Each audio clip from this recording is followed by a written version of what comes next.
Now that I've finally gotten around to actually playing all the way through Persona 3 rather than just watching it, I think it's about time I ranked all the party members in Persona 3. Only if you watched my last video, you know that I didn't play vanilla Persona 3. Since I already went through the trouble to emulate it anyway, I thought I would play with some pretty sweet community-made mods. And that included the New Moon Rebalance Patch mod. This of course made some pretty significant changes to the strengths of every single one of your party members, and as a result, combined with the party control mod, that definitely made the game a lot easier. However, these characters are also actually pretty hard to rank now, not only because the mod does a very good job of keeping them all around the same power level, but also because genuinely I don't think any of the characters are bad now. Even the characters I'm going to put at the bottom of this list I think are absolutely fine, just at the end of the day you've got to pick someone, and this would be one of my last picks. As well as that, some of these rankings are really neck and neck, and so I decided for the sake of this video I should not only number rank them, but also give them a tier alongside their number rank to give you an idea of which characters I think are really neck and neck, one just barely beat out the other, and which characters actually have quite a big gap in power in between them. With all that said, one more note before I start the ranking, that being, I'm going to be ignoring the answer for this video, since it does make some small changes to the way each of the characters work, and because I also haven't quite finished it yet. So there's not going to be any Metis on this list, I'm afraid. All that said, let's get into it. Ready for this? You know, I didn't really want to start with such a strange one, but I suppose we're going from bottom to top here. Shinjiro, if you didn't know, kind of throws a spanner into the works of how you go about ranking party members. And so, if you're really offended by this ranking, I guess I could let you know that it's a little bit arbitrary, so I guess don't feel too bad about it. But if you don't know what I'm on about, spoilers, I doubt that this will be a surprise to you, because if you're watching this, there's a 90% chance you either already know or you don't care to get spoiled. But, well, Shinjiro dies in this game, only 2 in-game months after you get him. So unfortunately, there's not really any reason to use Shinjiro as a result, aside from just to try him out. Because of the fact that he is the party member that spends by far the least amount of time in the game being playable, he's clearly meant to be the least interesting. His playstyle is just all in on physical. And in fairness, he's not bad at it. He hits like a truck, he's pretty self-sufficient, and he also does have one very big upside that literally no one else has, which can be very overlooked sometimes. That being, he is actually the only party member in the game with no elemental weakness, meaning that it is impossible for an enemy to deal increased damage to him or knock him down and get extra turns off of it. Considering exploiting weaknesses in this game isn't just extra damage, but as I said, extra turns for the enemy and forces you to skip turns standing up, I actually think that having an elemental weakness is a massive downside for a party member to have. It's just that you don't really notice it so much because almost every party member has one. It's not like you can pick a party member that doesn't most of the time. But with Shinjiro, you can. But yeah, as I said, Shinjiro is all in on physical, to the point where in his whole long list of moves that he learns, all he learns are physical attacks, more physical attacks, and upgrades to those physical attacks. He only gets 3 moves which aren't pure physical attacks, and 2 of them are related to physical attacks. Those being Regenerate 3, to get passive health regeneration, which is of course useful since he spends health to use physical attacks. Power Charge, a move which makes your next physical attack deal 2.5 times damage. And Evil Smile, the only move in his kit which is not related to physical in any way. It simply has a percentage chance of inflicting fear on all enemies. So all that said, a big reason why I say that Shinjiro really throws a spanner in the works is because, to be honest, if I could imagine a version of this game in which Shinjiro was playable all the way to the end, do I think he would be good? Honestly, I think he would be mid-tier, maybe upper mid-tier, which might sound funny considering, you know, he has such little utility, but ultimately, as much as I hate to admit it, just doing good damage, being hard to kill, and having no weakness, while being pretty self-sufficient, those are 4 pretty damn good qualities to have in a teammate. And one of the biggest things I'd be concerned about is what if you go up against an enemy that is either very resistant to physical attacks in general, or at least the kind of physical that Shinjiro usually uses, but In that case, the mod actually comes in clutch. While Shinjiro didn't receive that many changes in the New Moon mod, he did get a new move, that being Unbridled Rage. And this move is unique. While it is still technically a physical move, it is the only move in the game that is considered both physical and almighty. Almighty is the rarest type of damage in the Persona games. In fact, the game doesn't even really tell you it exists until you stumble across it. And it is known as almighty damage because while no one is ever weak to almighty damage, there is also never going to be an enemy that you will see that is resistant to, able to null, able to repel, or able to absorb almighty damage. Not even Makarakan or Tetrakan, the moves used to reflect the next attack that will hit you that's either physical or magic based, can reflect almighty attacks. So Unbridled Rage becomes a very important move to Shinjiro, because it means not only does he have a good damage output, but he's never going to come across an enemy who's able to completely negate all his damage because of the fact it's only physical. Although you're probably never going to get him to this higher level, he even eventually learns an upgraded version of this move called Mortal Folly, which deals even more damage with an even higher crit rate. All that said, I still in good conscience can't really rank a party member that's only available for like a fifth of the game in the middle portion any higher than the bottom, because ultimately I don't think I'd ever recommend anyone use Shinjiro unless they're at a difficulty spike and they're able to use Shinjiro, and for whatever reason Shinjiro will help with that difficulty spike. Other than that very specific circumstance, I really feel like it's always a bad idea to invest your levels into this guy knowing that they're all going to go away later. Even if Shinjiro was the best character in the game, would you really want to use him knowing that the second you get to the actual end of the game where it's supposed to really get tough, he's going to be gone. All the levels you put into him are going to be wasted and you're no longer going to be able to use him as a crutch to get through the hardest part of the game. I'm going to chalk this one up to question mark tier, because how good you actually think he is really depends on how much you care about the fact he's only playable for such a small portion of the game. Either way, I almost consider this like a bonus one just to add to the list for fun. So let's get to the first real ranking.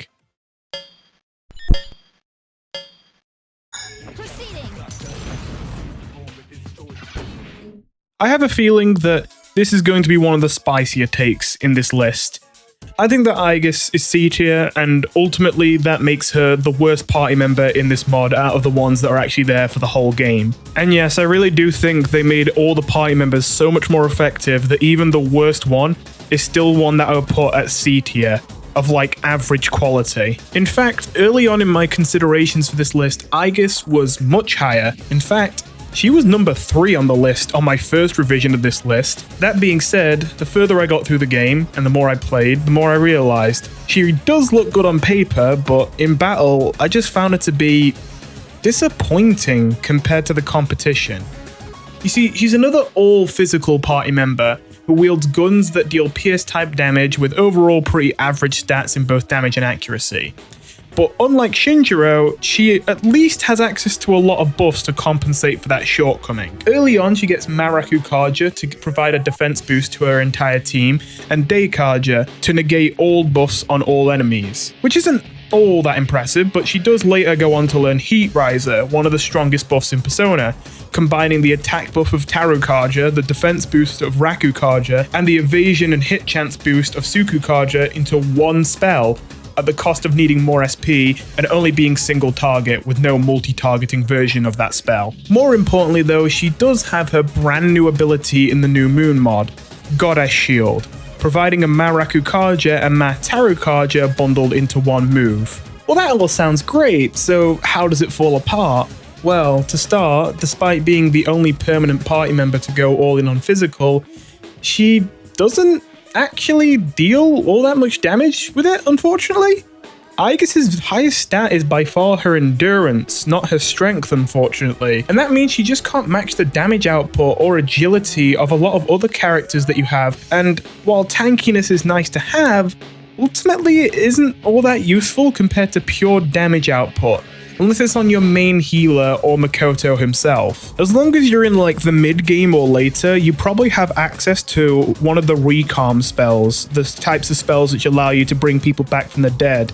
And as a result, one of your party members dying starts to become much less of a downside, because you simply use recalm and get them back up. It's still a setback because you have to spend a turn doing that, but it's not really a big cost. It's only significant if the person you lost was your main healer, and so you have to go a turn or two with no healing, or if it was your main character, Makoto, and then the game just ends on the spot. Not to mention, aside from all that, your other options for physical heavy damage dealers, while not being as high on the endurance, do have regeneration passives to heal over time without any outside help, which Aegis doesn't. Credit where it's due, that may have been because late into the game, Aegis suddenly learns Dia Rahan so she can heal herself, and she also learns Samaricom to bring people back from the dead. But honestly, with how many characters there are in this game that aren't explicitly healers but have access to single target healing as a bonus, that hardly even seems noteworthy anymore. If you didn't realize, even though Dia Rahan is a guaranteed full heal, which sounds very powerful on paper, in a lot of the Persona games, single target heals, while nice to have, aren't really that strong. Simply put, you're almost always going to need to heal all of your party at once, so unless you got Dia Rahan for a full heal on the entire party, yeah, you're probably not going to be able to actually keep on top of the healing for everyone, even if your heal is a guaranteed full heal. With all that said, you might have thought that she would still be useful to simply act as a buff bot, but unfortunately, she wasn't really, in my experience. While buffs and debuffs are insanely important to playing the Persona and SMT games correctly, everything Aegis brought to the table was simply outclassed by other party members. While it is true that 6 of the main buff/debuff moves in the game, at least the base ones and their variations, are all very valuable, all party members have access to at least one of these moves anyway. And if I had to pick a worst out of the 6 options, it would have to be Rakukaja, the defense buff, and it's the one that Aegis gets saddled with. Now, Heat Riser is more valuable, but unfortunately, I don't think it really works great in this mod. When I can easily get accessories and equipment to grant Auto Tarukaja and Auto Sukukaja, or even Auto Rakukaja, and every one of my teammates already has some kind of buff to provide a buff like that to everyone in the entire team at once, and I'm going to be using those buffs a lot, it's very rare that Aegis has a good target for Heat Riser who hasn't already received a single attack, defense, or evasion buff. And that only leaves Goddess Shield as our only truly valuable buff. Don't get me wrong, it is valuable. I consider Matarukaja to be the most valuable out of the 6 vanilla buff moves in the game, so a Matarukaja with extra bonuses certainly isn't a bad move. But there's already another party member coming later down this list who already gets a new move that acts as an upgraded Matarukaja, and I think theirs far surpasses the effectiveness of Goddess Shield. Not to mention that Goddess Shield kind of does 2 things at the same time that you're rarely going to want both at once.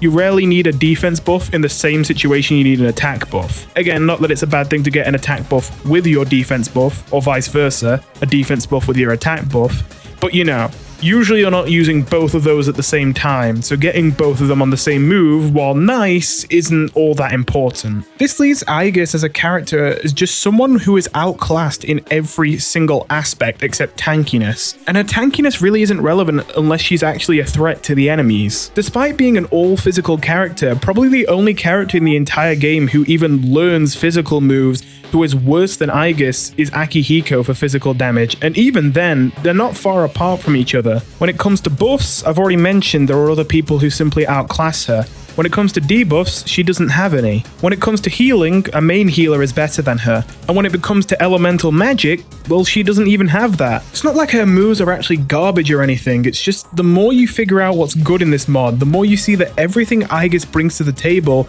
becomes redundant. Now all that said, I have to admit, I wrote all that forgetting about Orgia mode. Because to be honest, I kept forgetting it exists, because I'm playing with the party control mod, and you have to use the tactics menu to even see that option. So I did try playing with Orgia mode for a bit and see if I liked it. And don't get me wrong, I think Orgia mode is somewhat helpful for Aegis. If you don't know about Orgia mode is Aegis' biggest gimmick. It's like something completely unique to her that you can activate in the tactics menu, which temporarily makes her stronger and makes all of her moves cost 0 health and 0 SP. However, after I think it's 3 turns every time, she will overheat, she will start taking massively increased damage, she'll no longer be able to dodge, and she'll miss like 3 turns in a row. So don't get me wrong, Orgia mode is nice and all if you're low on SP or health, especially if you're just going through Tartarus and you want to conserve that kind of thing and you just start using it. But ultimately, I don't think it's very important because I only really use it to conserve SP and health. In actual boss fights, which are most of the difficulty spikes in the game, I actually find it near useless. Unless I already know for sure that the enemy is going to be dead before Aegis overheats, the penalty from the overheat is so severe that it basically guarantees Aegis will die and skip like 3 turns in a row. So as a result, it's like, why bother? Orgia mode is basically unusable unless you know that the fight is going to end before the overheat kicks in. And don't get me wrong, again, for normal encounters just in Tartarus, that's fine, but for longer boss fights that are actually supposed to be the hard parts of the game, that makes Orgia mode near useless.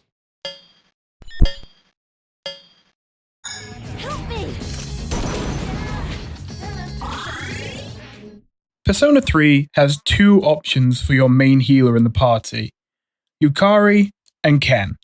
Now, it is possible to run a team with no main healer if you want, since Aegis, Mitsuru, and Akihiko are all non-main healer characters that still get access to Diorahan. Most of the time, it's best to have a main healer still. And if you're running one of them, chances are you're almost definitely not running the other one too. And that makes the fight for whichever the best main healer in a game is quite the vicious one, because whoever takes that title is probably knocking the other one back down to near the bottom of the list, regardless of how powerful they might seem in a vacuum. And Yukari is a pretty good example of this. Yukari really isn't a bad character, it's Yukari or Ken, and I really think in this mod, Ken is a lot better than Yukari. Yukari wields bows to attack enemies, which is already, unfortunately, kind of a bad start. That's because bows are the worst weapons in the game. They have extremely low accuracy, but also deal very, very little damage, less than any other kind of weapon in the game.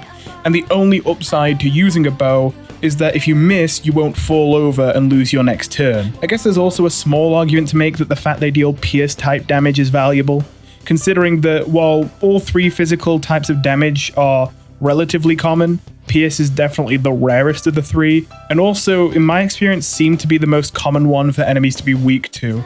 That being said, I don't really think I can argue that, considering that while generally, in terms of actual physical moves, there aren't that many pierce physical moves, in terms of amount of party members who use Pierce, there's actually 3, Yukari, Ken, and Aegis. So I can't really say it's quote-unquote rare in that respect. That being said, of course, in fairness, physical is not supposed to be Yukari's strong suit. Her strength is in the gutter because her magic is supposed to be a real stat.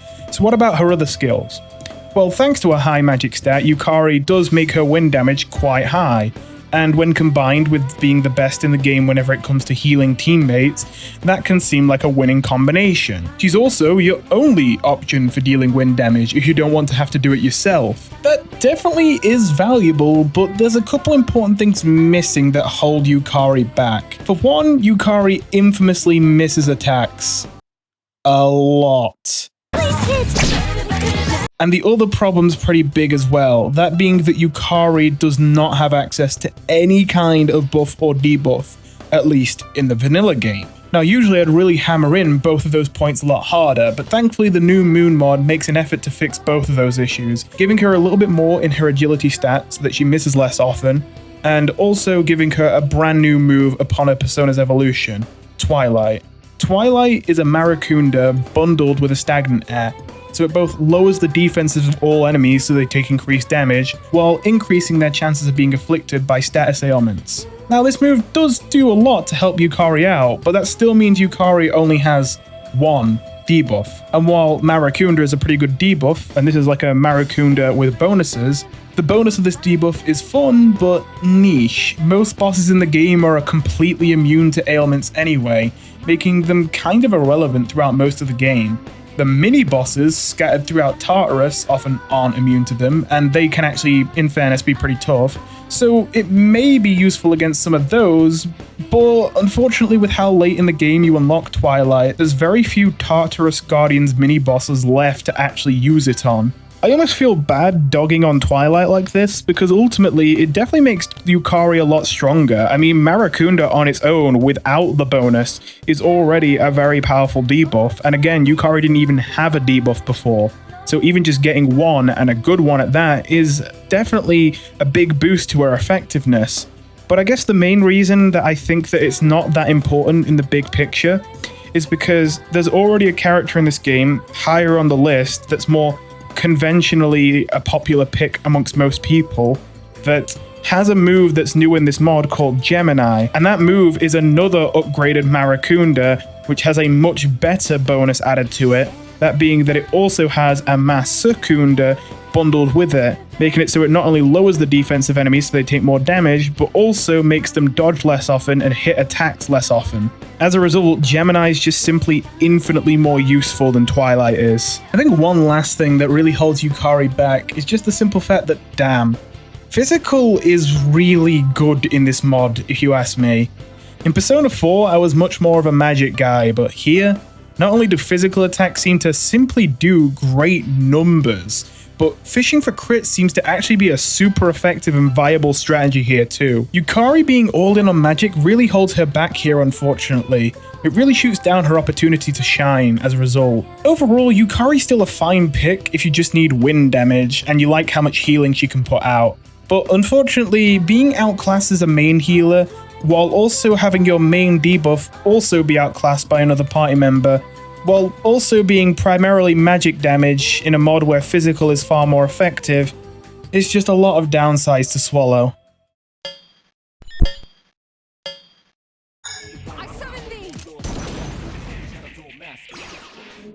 It feels a little bit wrong to put Mitsuru on the bottom half of this list sometimes, even if it is just barely. She has a lot of promising traits, honestly, but at the end of the day, this mod just made so many party members so much more effective that it means just being good just isn't good enough, unfortunately, now. Mitsuru is the only party member capable of dealing ice-based damage, and she hits like a truck with it thanks to her high magic stat. She has access to Mind Charge, a skill which takes up a turn to make your next spell deal 2.5 times more damage, which leads to huge DPS increases when combined with Tarukaja for attack buffs or Rakunda for defense debuffs. She also later on eventually learns Niflheim, the strongest ice attack in the entire game, capable of putting out enormous damage numbers, and not to mention your ice attacks have a percentage chance to inflict the frozen ailment onto enemies who hit you who somehow survive. She also uses single-handed swords, which are sort of the all-rounder of the weapon classes, generally having both average slash damage output and average accuracy. Which all probably sounds pretty good, so what could possibly hold her back? Well, that's kind of all she has. Her other skills only include a single target heal for emergencies, a bunch of ailment moves, which I've already explained why those tend to not be all too relevant, and her brand new skill, Acquiesce. Now, Acquiesce is very fun to use. It certainly has its moments where it can be helpful on the odd occasion, but for the most part, it's rarely a move you'd want to bust out in a tough fight. Acquiesce not only upgrades the amount of SP you're able to steal, but also allows you to steal health as well, allowing you to deal damage while healing yourself. And this makes it a pretty unique skill overall, as the damage that it does is flat. It seems to bypass all resistances, allowing it to connect against any enemy for the same amount of damage. Unfortunately, the damage at its base is kind of low to compensate, and that flat damage goes both ways. Buffs like Tarukaja and debuffs like Rakunda doesn't seem to improve the damage of Acquiesce. Not even Mind Charge works, unfortunately, which I was hoping it would. As a result, Acquiesce can be useful to finish off an enemy who would otherwise be immune to both Mitsuru's ice magic and physical slash damage, or if Mitsuru just needs a small heal while also needing to finish off a low health enemy. But most of the time, it just takes a backseat to Mitsuru's real damage moves. The main thing that holds Mitsuru back, though, is just generally her glaring lack of buffs or debuffs. She is the only party member in the entire game, aside from Shinjiro, to not learn a single one in this mod. And with how important they are to the game, that's a big drawback. Ultimately, Mitsuru can still be a solid pick so long as the team you're planning to run will be able to cover all the buffs and debuffs needed to realize her full potential, which is why it hurts me a little to put her here. That being said, as I mentioned earlier, I think physical is just better than magic in this mod, and there's a physical powerhouse later down the list who takes her role of main damage dealer away, and on top of that, The person who I think dethrones Mitsuru with their physical-based damage is someone who also has access to debuffs and is just generally more self-sufficient. All that said, if you are going for a magic build, then Mitsuru is an auto-include in your team. She is the best magic damage you're going to get in the entire game. It's just, again, as I said, I feel like physical damage is the way to go in this mod, not magic.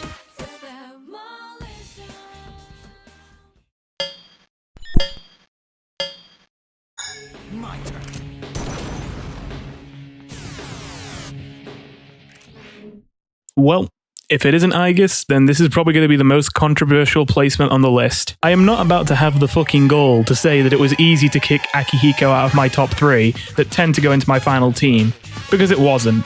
It was really hard to make this call, but I do think by a small sliver, Akihiko generally ends up getting kicked out of my final team. But even then, for certain boss fights, he can occasionally end up getting swapped in to take the slot of our number 3 pick. For those of you who weren't aware, in the original Persona 3, Akihiko is already by far the most broken character in the game. No question, not even close. That's because in the original game, not only does he sport both a high magic stat and a high strength stat, meaning that he can put out high damage numbers with both physical and his lightning-based attacks, but he also runs a fucking monopoly on the game's debuffs. In the original, Akihiko learns every single major debuff in the game. Tarunda, Matarunda, Rakunda, Marakunda, Sakunda, and Masakunda. Meanwhile, everyone else, yeah, they get jack shit for debuffs. It's no wonder Aki's an auto-lock in the original, because when you combine all of this with his single target healing, he quite literally just does everything in one character, without really having any major weakness. All that said, back in the original game, most of the options you had were underpowered for party members, and now most of them have been buffed significantly. But of course, Aki was already the one character who was OP, so if anything, there's actually a bit of an argument to say that he's the only one who got nerfed in this mod. For one, Akihiko lost access to his Tarunda debuffs in this mod so that someone else could take them instead, and in its place, Aki learns Deikunda instead. Not bad of course, but clearly not as strong a move. As a result, Aki's stats have been reshuffled to have his DPS reduced by moving some of his strength and magic into his endurance instead.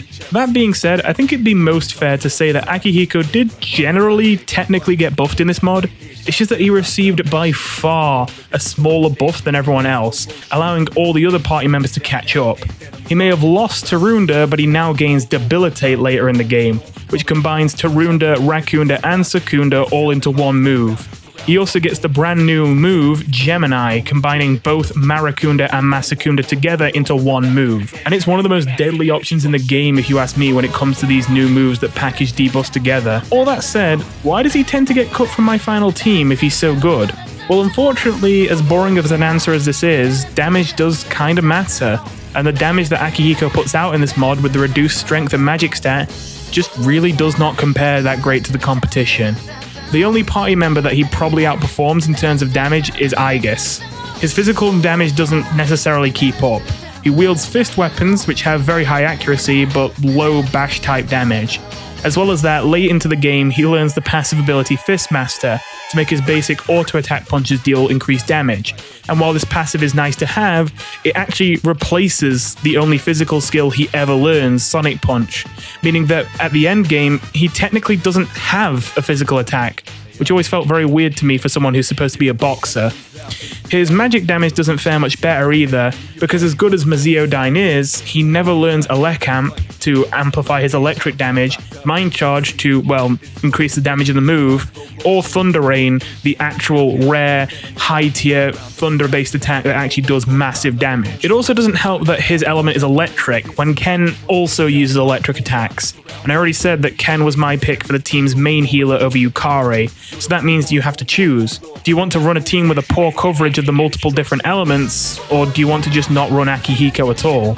That doesn't make him bad or anything, far from it. Akihiko is still a strong pick. I sometimes want to swap him in against a couple of the boss fights in the game when you're only dealing with one huge target you can easily spam Debilitate on.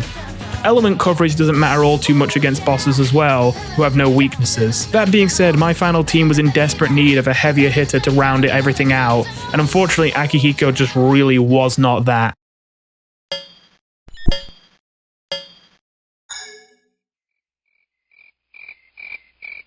Ta-da-da-da!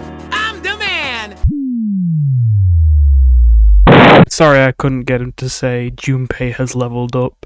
I'm actually in disbelief that I couldn't find anyone uploading just an audio clip of that anywhere, and I'm not gonna lie, I couldn't be bothered to sit here for hours constantly leveling up Junpei until he said it, so that's the best you're gonna get. Anyway, back to the video. Well, this was a pleasant surprise. Generally, the popular opinion when it comes to the original Persona 3 seemed to me to be that Junpei is one of the worst party members in the game.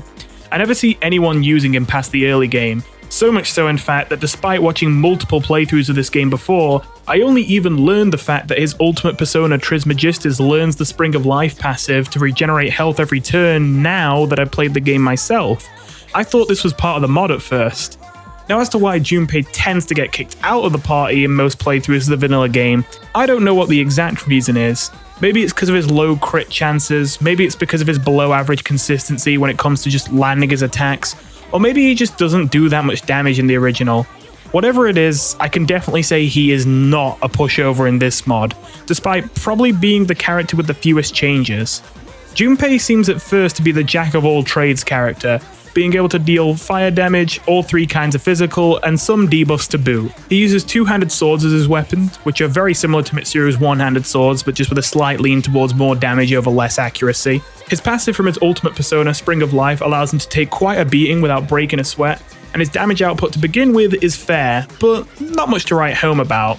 However, if Junpei really was this jack-of-all-trades, master of none that he seems to be at first, he would be nowhere near this high on the list, as I tend to find the characters that specialize in their respective purposes usually to be the most effective in games like this. No, Junpei's on this list because thanks to his enormous strength stat and some nice buffs to many of his physical moves, he is a physical damage powerhouse to rival the likes of Shinji while still being a jack of all trades otherwise once you hit the mid-game onwards. And when you combine that with power charge, his damage starts breaking into the quadruple digits. He's especially helped out by his Rakukaja being replaced in this mod with Tarunda and later Matarunda. And that means despite being such a damage-heavy character, who is also relatively tanky in his own right, and has access to highly damaging moves for the 4 different kinds of attack types, he also has the tools needed to defend the team when it's most needed. And this works out great for him.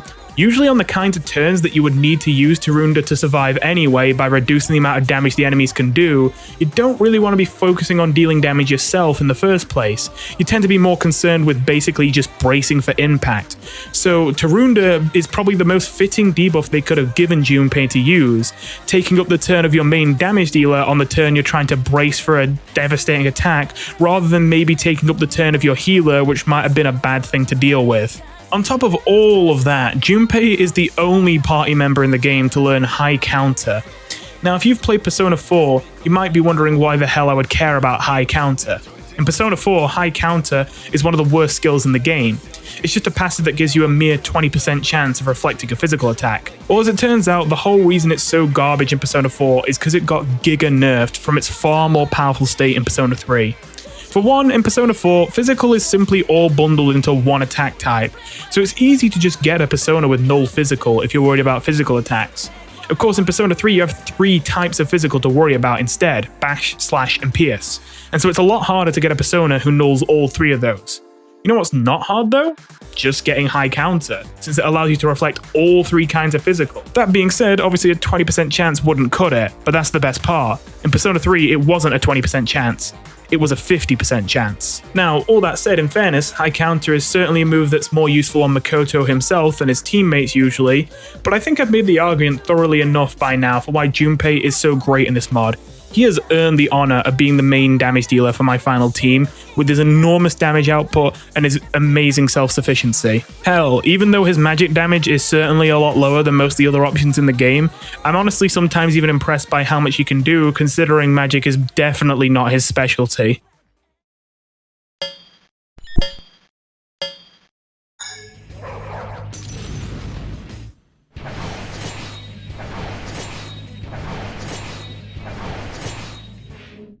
I know it's a bit late to be saying this, but what makes a good teammate in Persona 3? I think there are 3 main qualities that are very, very important. 1. High damage output. That one's kind of obvious. 2. Having access to relevant buffs and debuffs. I think you got that one so far. But the third one is very, very important and sometimes overlooked. They need to have the tools to prevent or recover from game-losing scenarios. Now, the obvious way this can be employed is obviously to have a main healer, but there's obviously many other ways you can try and prevent or recover from game-losing scenarios. And I think Koromaru covers basically every single way you can do that in one character, aside from just having healing. For one, his damage output. Now, I already mentioned that Junpei is my big pick for damage output, so I'm not going to pretend that Koromaru has the best damage output in the game, but that's certainly not to say that it's slacking. It's still very high. While neither his strength or magic stat are particularly high, they're both pretty average. That's because, of course, he has an extremely high agility, which we'll get back to later. He still learns the passive Fire Amp though, so he still has very high magic-based damage despite his average magic stat. As well as that, he learns a fire move which is even stronger than Agidyne, which allows him to do even more magic-based damage. But he is not at all reliant on magic, no. The main move that I use when it comes to damage dealing with Koromaru is his new move, Rend. This physical move at first might seem fine, but what's the big deal? It is a pretty hard-hitting slash-based physical attack, which seems to do pretty good damage, just not quite as much damage as some of the very best physical moves in the game. However, the reason why this physical move is so amazing is because it has a base crit chance of 35%. That might not sound that high, but it's a lot higher than you think. Most moves in this game that are physical moves that can crit only have like a crit chance somewhere between like 2% and 10%. I believe in Persona 4, the highest crit rate in the entire game you can get on a move at base is 25%. So having a 35% base chance crit rate on a move like this is extremely effective, especially because, well, I'm kind of giving the game away here, but there's only one person left on this list, so I doubt you'd be very shocked. The build that I'm going for here is a build that fishes for crits. I have moves that increase my chances of getting crits even more, and in combination with those moves, Koromaru ends up critting every other attack.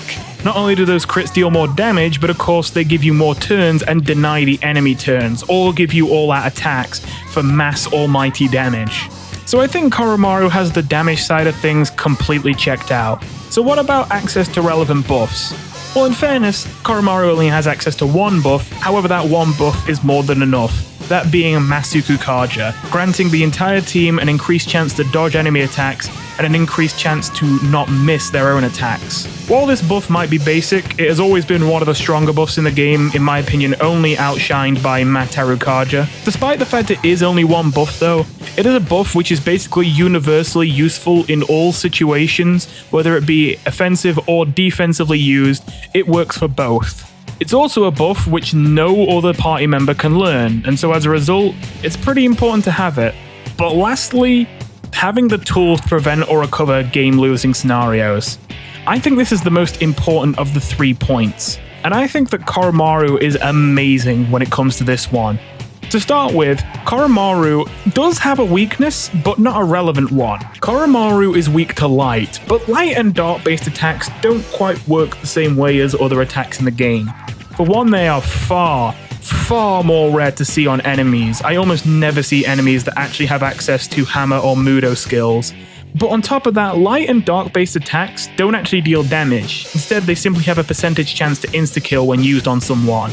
And while that is scary, as a result, you do have the option of getting homunculuses, items which are consumed when you would have been insta-killed to save your life. Thanks to the existence of these homunculi, when you combine that with the fact that already light and dark based attacks are extremely rare to see on actual enemies, and I believe there's only even one boss in the entire game, the final boss, who even has light and dark based attacks, it means that it almost feels like you don't even have a weakness in the first place, even though you do technically still have one.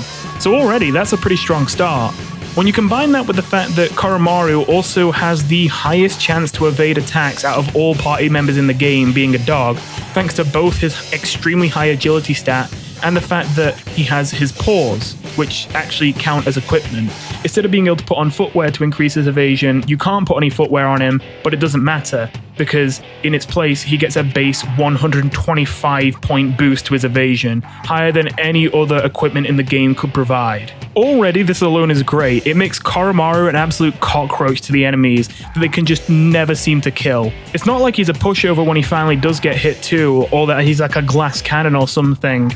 Don't get me wrong, it's not like he's a complete tank either, but usually he can withstand at least one pretty strong attack before dying. When you combine that with the fact that he seems to dodge like 2/3 of the attacks that come his way as long as you remember to cast Masuku Kaja, it means that Koromaru basically never dies. But the reason why this is important is because of the last piece of the puzzle, Fleetfoot, his brand new move. Eventually, Masuku Kaja gets upgraded to Fleetfoot, which not only casts Masuku Kaja, but also casts Ray Patra on every single member of your team.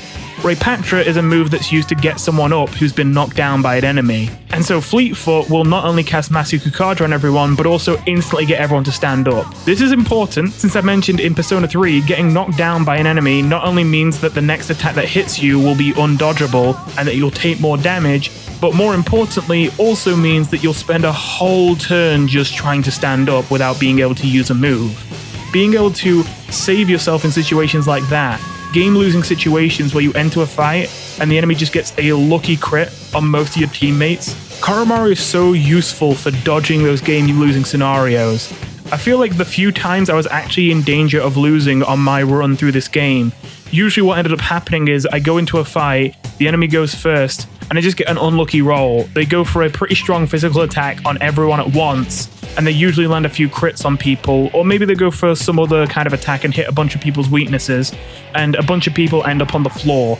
And I'm like, oh god, by the time everyone stood up, it's probably going to be the enemy's turn again, I'm not going to be able to heal, and we're going to die here.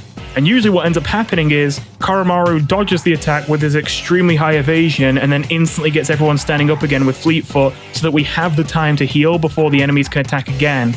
And thanks to Media Rahan, which again by the late game every healer will have to full heal the entire party, as long as your party isn't in danger of getting one shot, which realistically they won't be, that basically means you just averted death there. And it also means so long as Koromaru keeps dodging or at least surviving these hits without getting knocked down himself, you basically can't be killed. Not unless the enemy again can one-shot you somehow. Koromaru absolutely deserves the number 2 spot. However, it might make you think, well, who's number 1 then, if you hadn't already realized who it is?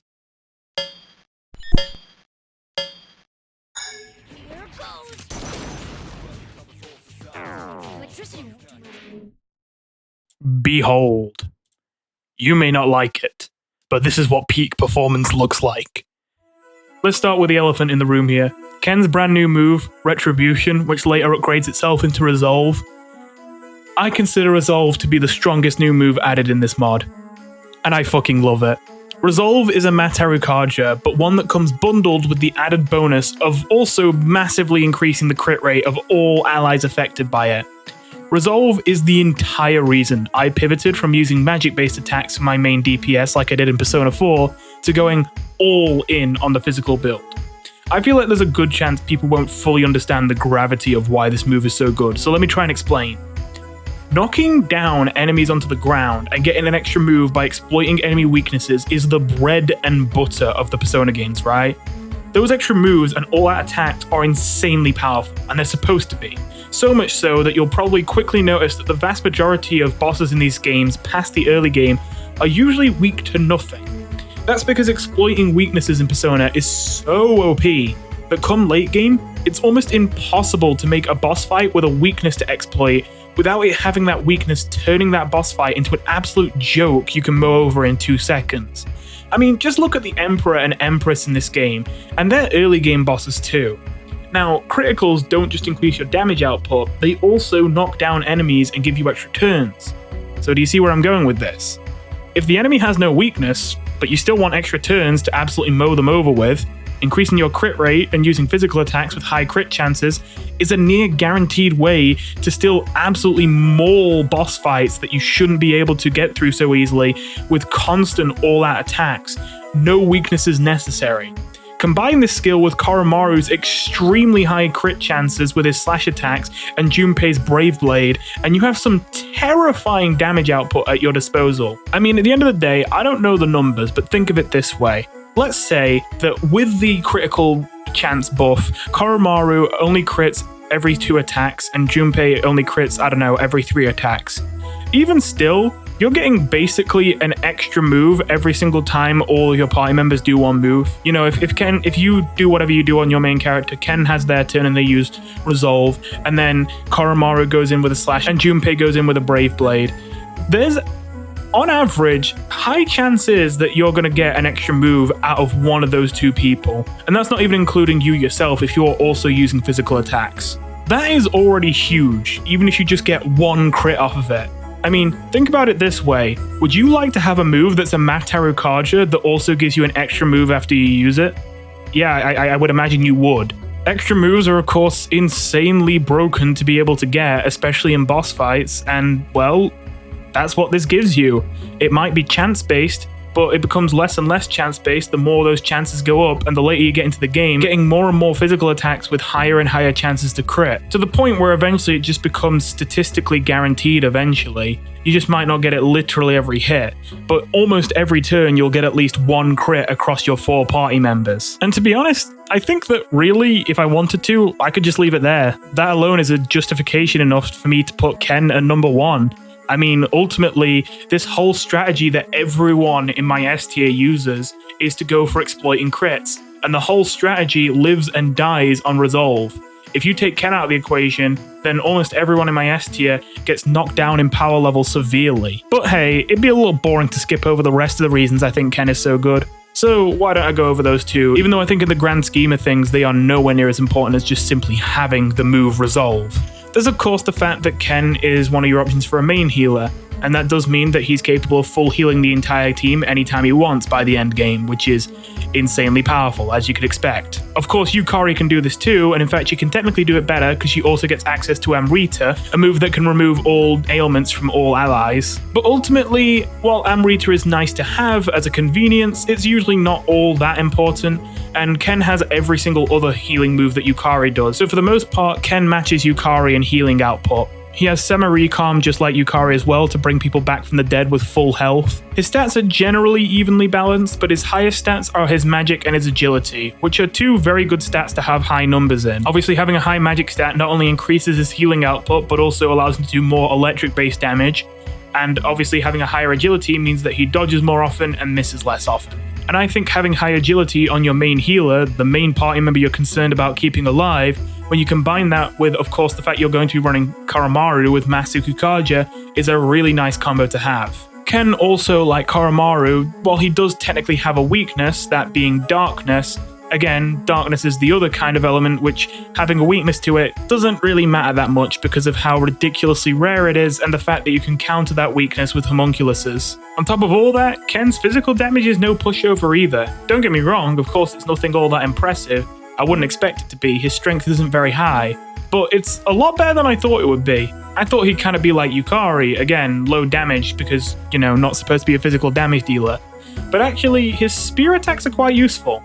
The spears in general are pretty good weapons in this game with high accuracy and decent damage. They also deal pierce type damage, which again, I think is the most valuable of the 3 types of physical damage. But on top of all that, Ken, by the end of the game, learns Primal Force, the strongest single target pierce type attack in this game except Pralaya, which even then, Pralaya is basically the same move, just with a slightly higher crit chance. So while clearly Ken isn't exactly putting out enormous damage numbers, not when you compare him to characters like Mitsuru or Junpei, he's still putting out respectable damage, both electric-based and physical-based, while also having access to light-based insta-kills with very high chances of working, especially now that he has Sanctify, a new move which has a 70% chance of insta-killing rather than 50 or 60%. All this just comes together to make a character that you just cannot remove from your team. Again, being a main healer, you need one. You're either taking Ken or Yukari, and with how many upsides Ken has, you're probably taking Ken. If you're taking Ken, then you have to be running a physical-based team, which is why Mitsuru kind of gets kicked down the list. And as a result, Junpei and Koromaru really get their chance to shine. Now, I do realize that there are a couple small problems with this final top 3. For one, you don't have many debuff options here, only Tarunda with Junpei, which is a bit of a shame. But usually you can cover those with your main character, and ultimately the only way that I could get a lot of debuffs is if I put Akihiko in here. But I think you can see the problem with that. Who does Akihiko replace? I can't have Akihiko replace Ken. Ken's locked in. He's our main healer, and he's the thing that makes the whole strategy work. I can't really have him replace Koromaru either, because Koromaru is the one with the highest chances to crit, and is my most reliable backup for when things go south. That means the only person that Akihiko could really replace is potentially Junpei, but then I'd be losing my main damage dealer.